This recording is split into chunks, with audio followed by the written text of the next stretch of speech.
Hi കൂട്ടുകാരെ, എൻ്റെ ഈ മുഖത്ത് തേച്ചിരിക്കുന്നത് എന്താണെന്ന് നിങ്ങൾക്കറിയാമോ? ഞാൻ പറഞ്ഞുതരാം കേട്ടോ. ഈ വേനൽക്കാലമൊക്കെ ആയപ്പോൾ മുഖമൊക്കെ അങ്ങ് വല്ലാതെ ആവില്ലേ? ആണായാലും പെണ്ണായാലും അവരുടെയൊക്കെ മുഖത്ത് തേക്കാൻ കൊള്ളാവുന്ന ഒരു ടിപ്പാണ് നിങ്ങൾക്ക് ഞാൻ പറഞ്ഞു തരാൻ പോകുന്നത്. ഒരു 2 സ്പൂൺ അരിപ്പൊടി എടുക്കണം. അത് കഴിഞ്ഞതിന് ശേഷം ഒരു നുള്ള മഞ്ഞൾപ്പൊടി എടുക്കണം. അത് നമ്മുടെ നാടൻ മഞ്ഞൾപ്പൊടിയാണ്, ഏറ്റവും നല്ലതാണ്. അല്ല, കസ്തൂരി മഞ്ഞളായാലും നമുക്ക് മതി.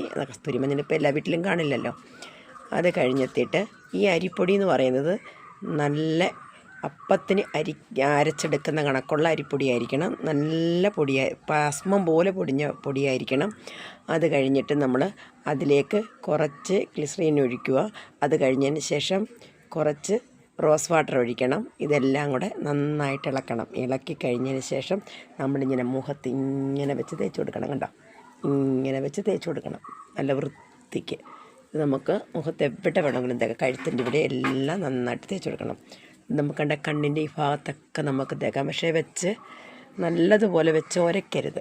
പതിയെ ഇങ്ങനെ തേച്ച് കൊടുക്കാം. എന്നിട്ട് ഒരു 15-20 മിനിറ്റ് വെച്ചതിന് ശേഷം ഇത് നന്നായിട്ടൊന്ന് കഴുകിക്കളഞ്ഞ് നോക്കേ. നല്ലൊരു മാറ്റം ഉണ്ടാകും. നല്ലൊരു മാറ്റം എന്ന് വെച്ചാൽ നല്ലൊരു മാറ്റം ഉണ്ടാകും. ഇത് 100% ഉറപ്പാണ് ഞാൻ പറയുന്നത്. മറ്റുള്ളവരൊക്കെ പലതും പല രീതിയിലും പറയും, മുഖത്ത് അത് വാരിത്തേക്ക് ഇത് വാരിത്തേക്കെന്ന്. അങ്ങനെയൊന്നുമല്ല ഞാൻ പറയുന്നത്. ഇത് നല്ല ഉറപ്പായിട്ടാണ് പറയുന്നത്.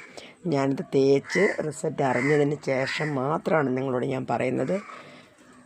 അപ്പോൾ അതുകൊണ്ട് നിങ്ങൾക്ക് എല്ലാവർക്കും ചെയ്യാം, ആണിനും പെണ്ണിനും ഒക്കെ ചെയ്യാം. വേനൽക്കാലമൊക്കെ അല്ലേ, അപ്പം നിങ്ങളൊന്ന് ചെയ്ത് നോക്കണേ. നോക്കിയിട്ട് അഭിപ്രായം പറയണേ.